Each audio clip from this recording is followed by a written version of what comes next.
Enzo Maresca praises Chelsea reaction in toughest defeat of the season yet. After back-to-back defeats against Brighton in our last two games, part of an ongoing 2-month win drought on our travels, Chelsea adding another away defeat to the ledger may not be that surprising, especially against a quality of slightly out-of-form side like Aston Villa. But to our credit, our performance was markedly improved from the tame effort as against Brighton. We played with more intensity, more tempo, more endeavor and executed our slightly tweaked game plan very well for large stretches of the game. Unfortunately, these new improvements were undone by some old and familiar failings, shocking misses, defensive frailties, lack of second-half and late-game energy, and the occasional goalkeeping howler. For head coach Enzo Maresca, all those factors add up to make this the toughest defeat to take yet this season. He certainly has a few to pick from in the last 2 months. This is, for me, probably the toughest defeat of the season. The reason why is because the reaction from Brighton was brilliant, the performance was very good, and unfortunately, in this moment, it is not enough. That's why it is a tough one. I don't think we deserve to lose the game, to be honest. In this league, you have to be clinical. The difference most of the time is inside of the box. Unfortunately, at 1-0 up we had some chances and didn't score. At 1-1, we had some chances and didn't score. In the end, anything can happen, and unfortunately we lost the game. Today our team was there, you can recognize, off the ball, aggressive, on the ball, tried to play and create chances.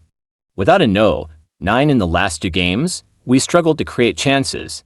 Today, we tried Pedro during the week. It worked very good, attacking in behind and creating chances, scored a goal, but it is a moment where we probably are a bit unlucky. We need a win and try to go again. The moment that would end up defining the game was of course Philip Jurgensen letting the winning goal slip through his arms in the final minute of regulation, but as Maresca points out, we certainly had our chances to score a second or third goal, and that could have easily changed the outcome of the match.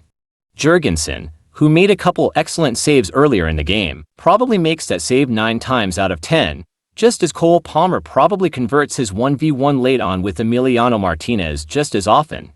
But Palmer's in a funk, and our fortunes in general appear to be in no hurry of turning around either. That chance from Palmer would have changed completely the game. For me, it is quite similar to Philip. This is a moment where we are unfortunately in a bad run in terms of results, but we are still there. Today's performance compared to the performance at Brighton was much better. Now this is a moment where we need to support each other, be strong and continue to work hard. I have a feeling in this moment that we need to win a game to go again. But now, the good thing, in 2 or 3 days we have one more game at home, and hopefully we can finally, with our fans in our stadium, try to get the 3 points in from there, start again and try to go again. Arsenal's title challenge in tatters as West Ham claim away win. 10-man Arsenal's Premier League title bid was dealt a major blow after they suffered a torrid 1-0 defeat against West Ham at the Emirates. Jarrod Bowen scored what would prove to be the only goal of the game on the stroke of halftime before Gunners substitute Miles Lewis-Skelly was sent off with 18 minutes remaining. Even prior to Lewis-Skelly's dismissal, upgraded from a yellow card following a VAR intervention after the teenager denied Mohamed Kudus a clear scoring opportunity, Arsenal's failure to sign a striker during last month's transfer window had been brutally exposed. Makeshift forward Mikel Merino was tasked with leading the line, but the Gunners managed only 2 shots on target on a chastening afternoon for Mikel Arteta and his players. The defeat, Arsenal's first in the league and for months, leaves them 8 points adrift of Liverpool, who faced Manchester City at the Etihad Stadium on Sunday. Following his match-winning cameo at Leicester last weekend, Arteta turned to Merino from the start. Raheem Sterling, who has started just 4 league games since his loan arrival from Chelsea, was dropped to the bench. But Arsenal, without Kai Havertz, Gabriel Jesus, who are both out for the season, and first-choice wingers Bukayo Saka and Gabriel Martinelli also on the treatment table, lacked any threat. For much of the first half it was the visitors who looked more likely to score, with Bowen scuffing a shot wide following a fine run and pass by Aaron Wan-Bissaka, before Tomas Sosek headed Kudus crossover. The warning signs were there for Arsenal, and as they continued to fail to muster anything of note, the Hammers landed their breakthrough. The visitors nicked the ball on the edge of Arsenal's penalty area, with Bowen playing in the impressive Wan-Bissaka on West Ham's right-hand side. Ricardo Calafiori did not do enough to close down his opponent, and Wan-Bissaka's pinpoint delivery was met by an unmarked Bowen who headed home. Arteta will have been furious at the ease with which West Ham were allowed to break, and the Spaniard will have demanded a major improvement after the interval. However, The R-Mark arrived in Calafiori's long-range effort down the throat of Alphonse Areola in the opening period remained Arsenal's sole effort on goal. Lewis Skelly and Oleksandr Zinchenko were introduced with former West Ham midfielder Declan Rice, much to the delight of the visiting supporters, and Calafiori making way. Leandro Trossard forced Areola into action as he saved the Belgians' low drive. But despite dominating possession, Arsenal never looked like scoring, and their afternoon was dealt a hammer blow in the 72nd minute when Lewis Skelly hauled down Kudus on the halfway line. Referee Craig Pawson reached for a yellow card, but a VAR check followed, and, after he was advised to check his pitchside monitor, Pawson upgraded the booking to a red. Lewis Skelly's dismissal at Wolves last month was rightly upheld, but here he could have no complaints. Goalkeeper David Raya was well off his line and Lewis Skelly had denied Kudus a clear scoring opportunity. Sterling was handed 10 minutes to save both his and Arsenal's season, but his free kick on the edge of the area cannoned into the West Ham wall before Gabriel scooped his effort over. Trossard fired over the crossbar in the 90th minute. 8 minutes of stoppage time followed, but West Ham saw out the win, only their second of the year so far, as the home fans headed to the exit wondering whether this was the afternoon that their title quest unraveled. Please like, share and subscribe to my channel, thank you. Barcelona have returned to the top of La Liga with a 2-0 win at Las Palmas in Saturday night's action.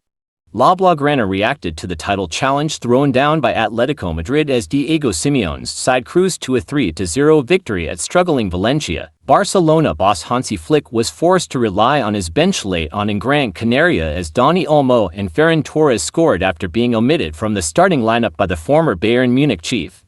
The visitors were kept at bay by Las Palmas in the opening hour before Olmo's breakthrough and Torres' intervention clinched the result. At this point in the season, points on the board are the clear focus, but Flick was irked by Barcelona's showing in the game.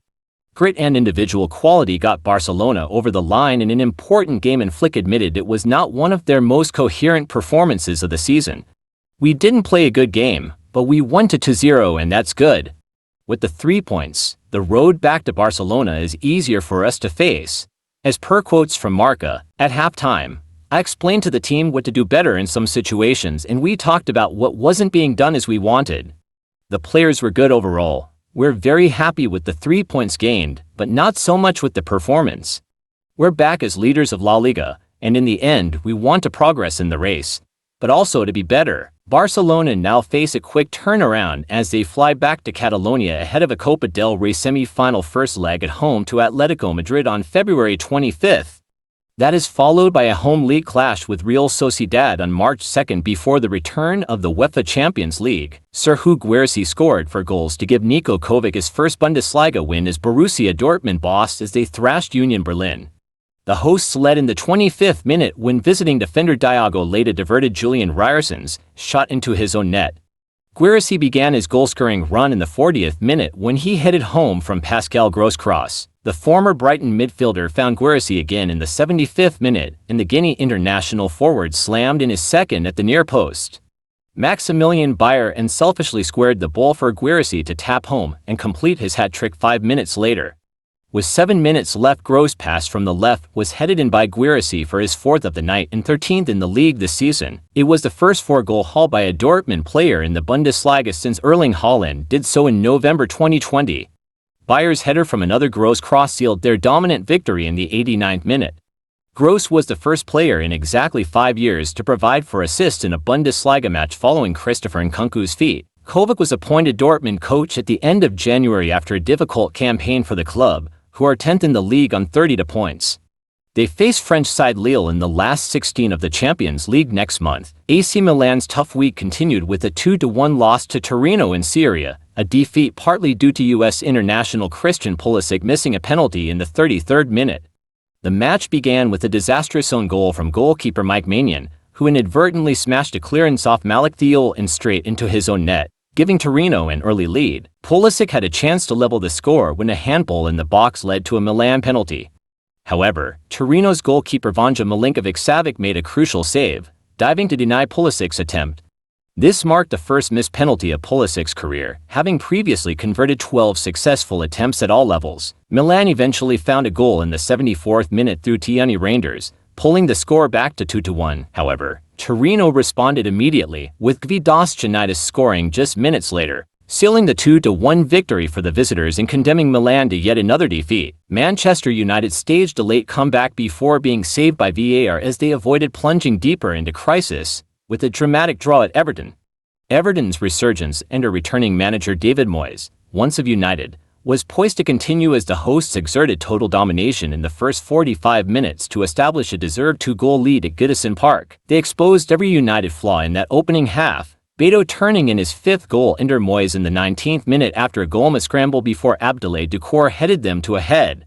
The second Everton goal was a desperate moment for United defender Harry Maguire, who failed to react with any urgency after Andre Onana saved Jack Harrison's shot, allowing Doucouré to rise above him to head home. Everton remained in control until Bruno Fernandes steered home a free kick with 18 minutes left, and Manuel Ugarte then drove in powerfully 8 minutes later to draw United level.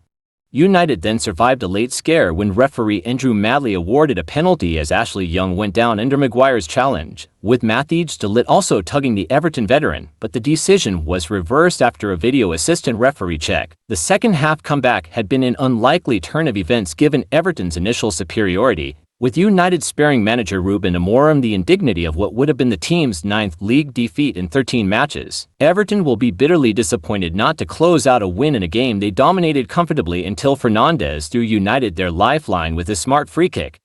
That frustration will be compounded by the fact they were denied the late penalty following a VAR intervention after Maguire appeared to manhandle former United man Young as he chased a loose ball in the penalty area. It is a sign of Everton's improvement under Moyes that they will regard a draw as unsatisfactory, but they ran out of steam as United finally applied pressure.